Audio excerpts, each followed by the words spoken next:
नमस्कार, मैं राजपुरोहित मानसी। आज मेरा ये वीडियो सोच जगाता है, सवाल पूछता है और हमारे मर्यादाओं, हमारे संस्कारों की याद दिलाता है।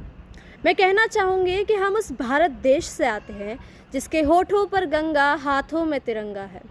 हम उस भारत देश से आते हैं जिसने कभी कर्मण्ये वाधिके वस्ते गाया, जिसने कभी सत्यम शिवम सुंदरम, कभी वंदे मातरम, तो कभी पंजाब सिंध गुजरात द्रविड़ उत्कल बंगा है गाया। हम उस भारत देश से आते हैं जिसने 7 समंदर पार परदेसियों को भी ब्रदर्स एंड सिस्टर्स कहकर बुलाया। हम उस भारत देश से आते हैं जिसने औरों को हितोपदेश और कर्म योग सिखाया, लेकिन खुद अपना पराया नहीं कर पाया।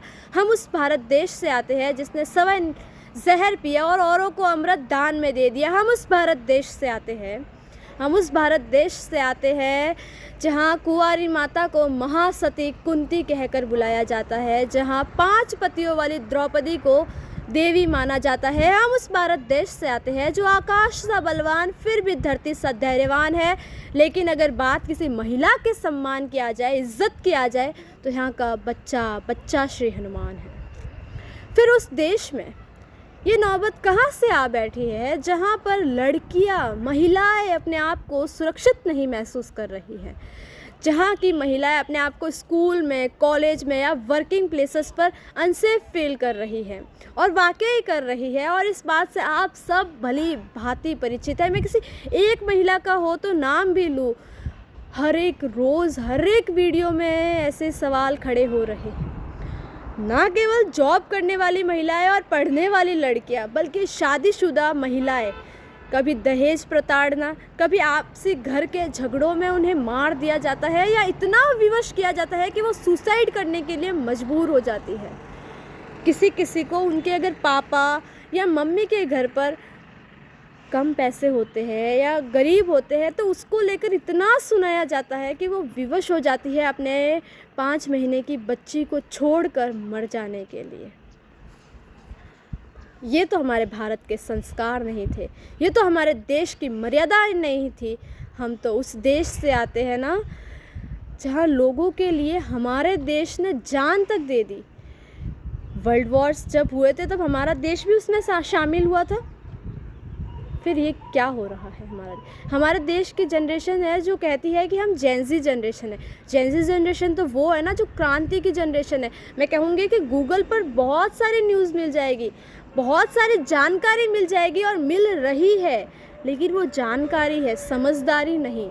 AI टूल्स का यूज़ इतना बढ़ गया है, और वो यूज़ अगर अच्छे के लिए बढ़ा होता तो पता नहीं हमारा देश कि GDP कितनी अच्छी और कितनी और आगे आ गई होती। लेकिन वो बढ़ा है गलत कामों के लिए, अश्लीलता बढ़ाने के लिए, अश्लीलता फैलाने के लिए। मैं कहूँ कवारी और लड़कियों को छोड़िए, 4-4 बच्चों की माँ वो भाग कर जा रही है। ये कहाँ के संस्कार है? हमारे देश की माताएं तो ऐसी नहीं होती थी, हमारे देश की माताएं तो ऐसी बिल्कुल नहीं थी। फिर ये हमारे देश किस होड़ में, किस दौड़ में है? मैं कहूँगी कि पाश्चात्य संस्कृति को अपनाना गलत नहीं है, लेकिन उसको आपने अंधाधुन अपना लिया है, अपने जीवन में इस कदर अपना लिया है कि आप अपनी संस्कृति, अपनी मर्यादाओं को भूल चुके हैं, जो हमारे भारत का भविष्य कभी नहीं हो सकती। ये हमारे भारत को एक ही ओर ले जाएगा, और वो है विनाश की ओर।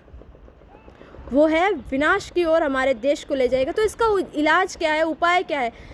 मुझे लगता है, और बहुतों को लगता है जो मेरी दृष्टि से इन बातों को देखते हैं, समझते हैं, आध्यात्मिकता, भक्ति मार्ग।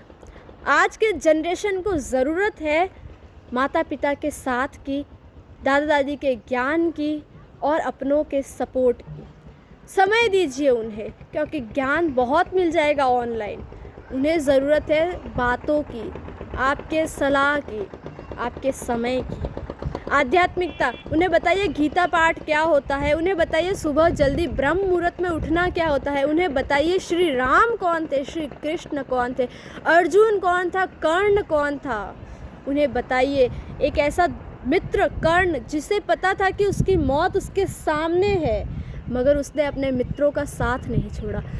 हमारे श्री राम जिन्हें 14 वर्ष का वनवास हुआ माता कैकेयी के वचनों के द्वारा उन्होंने उसे भी अपनी माँ स्वीकार, क्योंकि उन्होंने कहा कि हे माता, अगर आपने ऐसा फैसला ना लिया होता तो आज मैं राम होता, श्री राम नहीं होता, मर्यादा पुरुषोत्तम श्री राम नहीं बन पाता।